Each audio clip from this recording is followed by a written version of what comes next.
Teresa here with another Money Shift Monday broadcast. This one I'm super excited about. Why? Because spring has arrived in Wisconsin. Yay. I have my window open. You'll probably hear bird noise in the background. Um, you know, I sat out on my front porch this morning and the birds were just like singing, singing, singing. It just filled my heart with joy. Dan and I are starting to plant our seedlings for our plants in the garden indoors right now, but soon they'll go outside. And so it's this whole spring energy and planting those seeds that kind of inspired the subject for today's episode. Because I'm thinking about gardening here.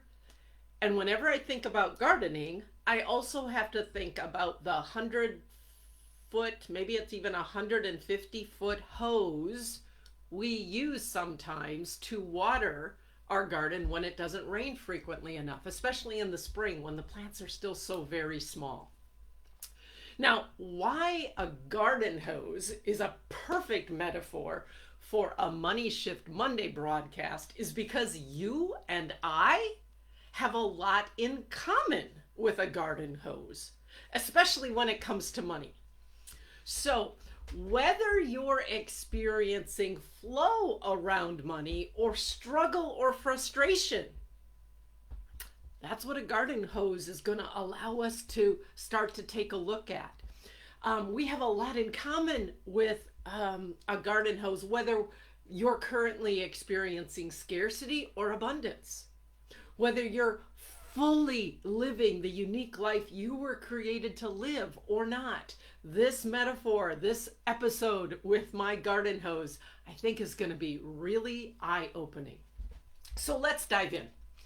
For our garden hose to fully live the unique life it was created to live as a conduit for water, one very basic thing needs to happen. It must be connected to a spigot, to a source of water.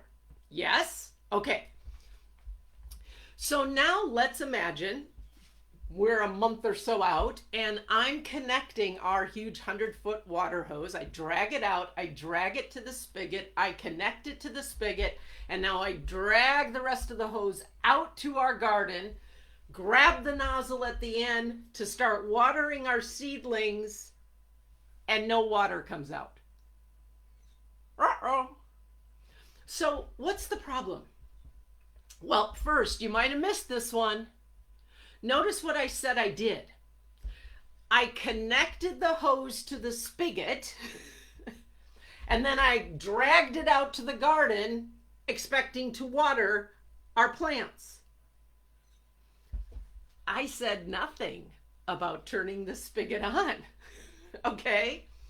For the hose to be the conduit of water it was created to be, it has to be connected to a source of water, and that water has to be flowing. The spigot has to be turned on.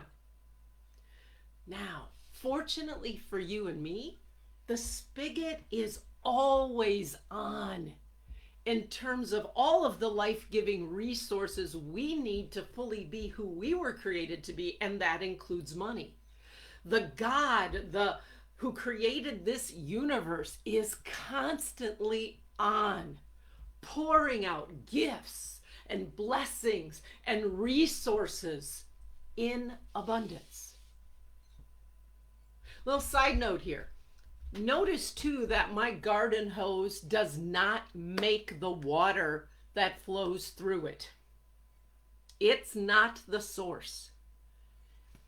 And we can so easily forget that when it comes to us and money, because we think we have to make it, or we're the ones who make it. We're not the source. Okay, so let's go back to me and my hose adventure. So I walk the full length back of the hose and I turn the spigot on. Yay. But then when I walk the full length back again and hold up that nozzle to start watering my plants, only a little bit of water is trickling out. What's the problem? What's blocking the flow? In truth, I wouldn't immediately know. but I would know where to look. In fact, I would look in 5 specific places.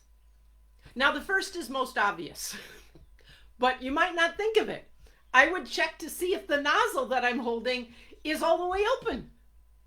Because if it's not, then a simple turn it all the way open and the water could start streaming out. Or maybe not. If it was still trickling out, then the next thing I'd check is I'd walk back the length of the hose and see if there are any kinks in it. Any places where it's kind of twisted on itself into a knot. If I found any of those kinks, I'd straighten it out, untwist it, make sure the hose is lying flat on the ground.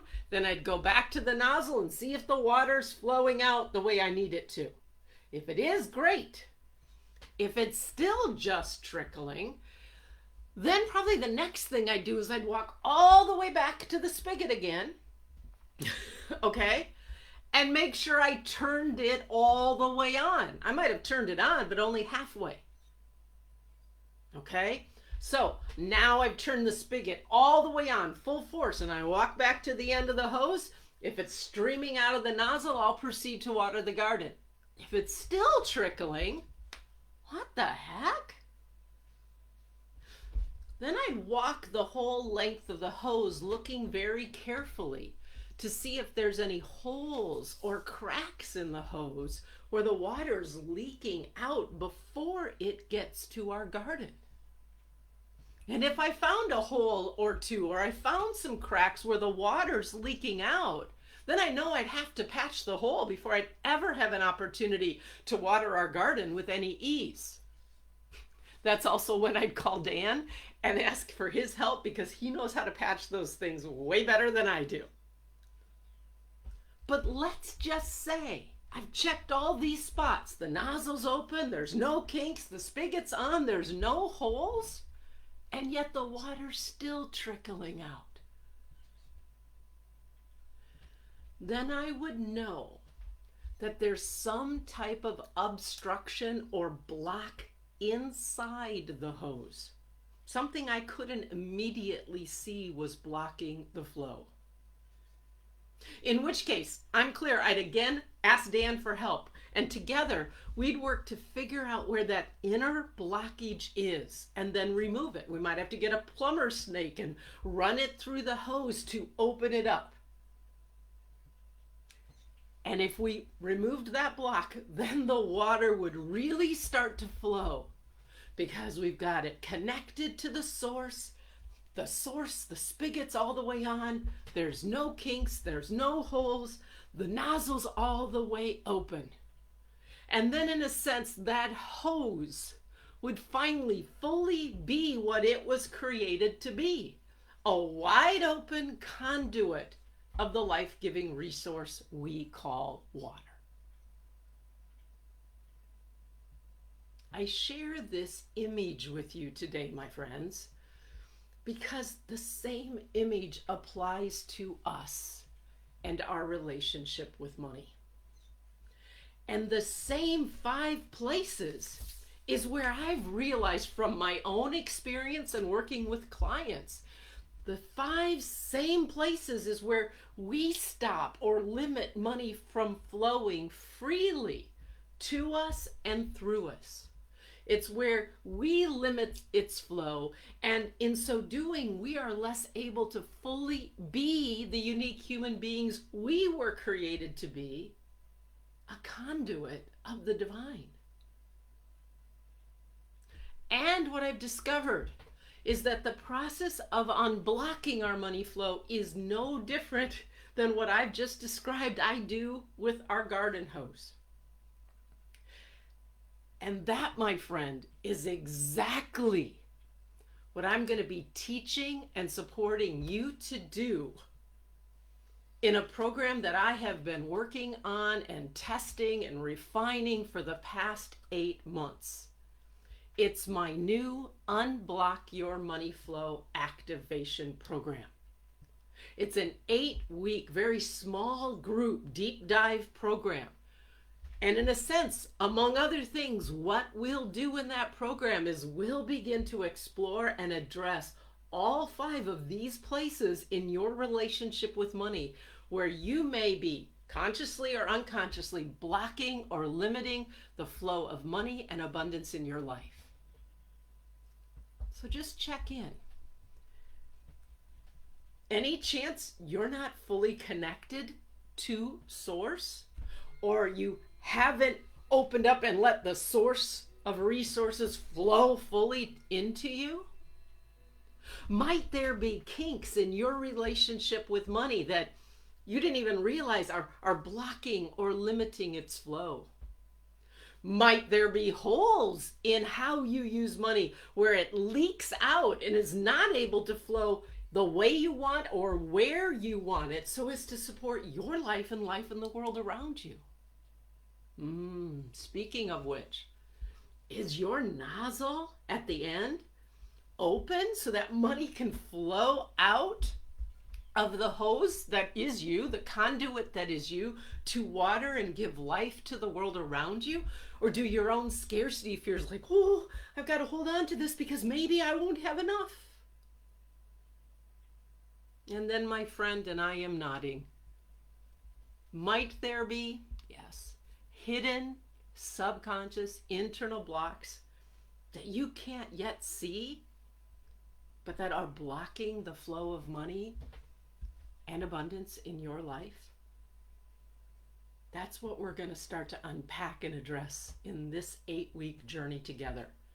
But best of all, this program isn't just about discovering what's blocking your money flow. It's about giving you simple practices and tools and support to practice using those tools so as to open the flow. So that by the end of the 8 weeks, not only will you be experiencing greater flow around money, with it, you'll begin to experience greater freedom, confidence, joy, ease, peace of mind, abundance. You will more fully be being who you were created to be, a conduit of divine spirit living in this world. Now, if that sounds like something you'd like to be supported around, if this is resonating with you, if you want to activate and unblock your money flow, then please check it out.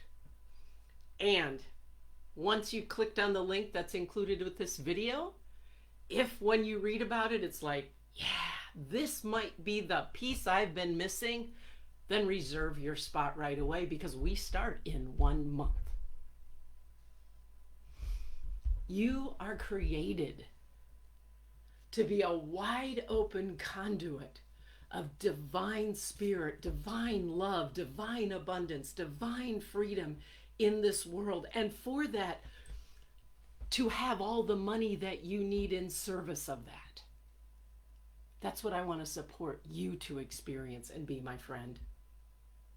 Check out this program. Reserve your spot today. And I'll see you back here next Monday with a little surprise for next week's Money Shift Monday broadcast.